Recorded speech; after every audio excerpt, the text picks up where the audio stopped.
Kobe Bryant on everyone's mind yesterday at the Hall of Fame enshrinement. Vanessa Bryant, the wife of the late Kobe Bryant, accepting her husband's admission to the Naismith Memorial Basketball Hall of Fame last night on his behalf. Michael Jordan bringing her up, presenting her. Vanessa saying that Kobe's still winning despite being gone. Kobe, Tim Duncan, Kevin Garnett, the headliners of the 9-member class. But it was Kobe who was in the hearts and on the minds of everyone. We welcome in our Jalen Rose, who's going to be on NBA Countdown at the bottom of the hour. Jalen, as you watched Kobe Bryant be enshrined into the Hall of Fame, what struck you the most about how he was remembered? Kobe Bryant is an iconic figure on and off the floor. And if Michael Jordan is the original, Kobe Bryant is the remix. And that's on and off the floor, Jay. Their size, their ability to play boxes and elbows, play with their back to the basket, play facing the basket, and just the ferocity in which they approach their craft. And Kobe Bryant, being one of the top 7 or 8 players to ever play in the league, had a profound impact because they're Laker fans, but they're also Kobe fans. And for me to watch him as a young player playing at the UCLA men's gym and then playing against him in the NBA Finals when really he came of age in that series, and then for him to reinvent himself, his name, and his legacy after Shaq left. For those old enough to remember, Kobe became a disliked figure by the public in the media because everybody loved Shaq, and rightfully so. Who doesn't love Shaq? And so he had to reinvent himself and become a champion. And those 2 championships meant more or just as much to Kobe than the 3 he won earlier in his career. So it was great to see him honored. It was sad that he wasn't there. I want to make sure that I acknowledge Vanessa and her family for their strength and their love that they continue to pay Kobe. And in celebration, Jay, what I did yesterday, I ordered a martini with 81 olives. That is beautiful. I was going to ask you your Kobe memory, but I didn't want to bring up 81, but you did. But thank you, Jalen. That's a lot of olives. That's a lot of olives. Let's go on the court, Hannah. All right.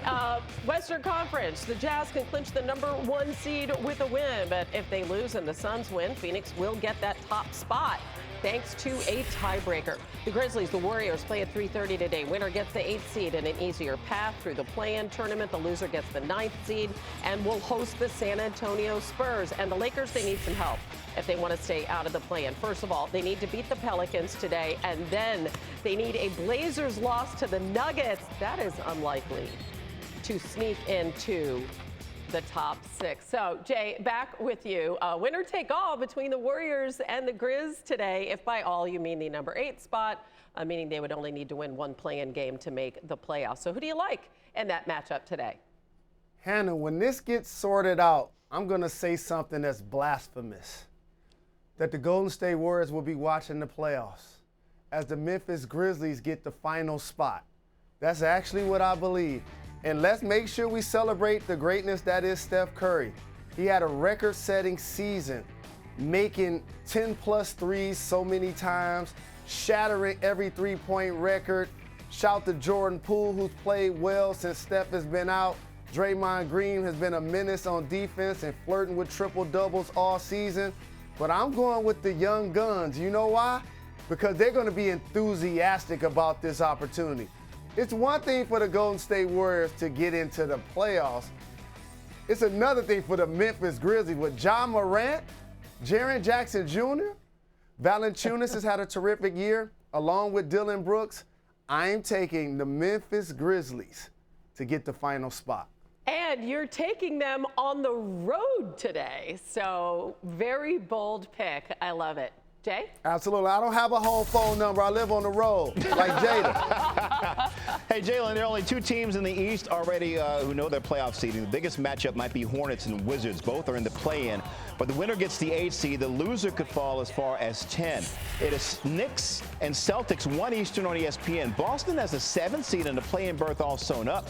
But the Knicks can hold on to the 4th seed with a win. Boston resting Jason Tatum and many other players. Now, if the Knicks lose, the Hawks could take advantage. Atlanta currently 5th, but faces the Rockets tonight with a chance at home court in its first playoff series. So, Jalen, who's a surprise team in the East that you like to possibly go deep into the playoffs? The answer to that question is the Miami Heat. But I want to make sure that I acknowledge the greatness that is the Atlanta Hawks in the East this year. And an East Coast bias, because the Hawks are on their second coach and they have a better record than the Knicks. I just want to make sure I say that for everybody.